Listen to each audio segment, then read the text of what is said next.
Всем привет, друзья! На видео демонстрируется классический синдром обратного чихания у кошки. Что с этим делать? Нужно прикрыть нос ладонью и дать пациенту подышать ртом. И, соответственно, все самокупируется.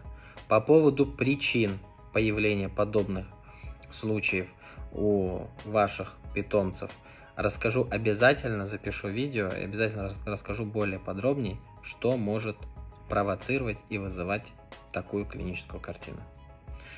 Будьте здоровы, всем добра, мы продолжаем свою работу.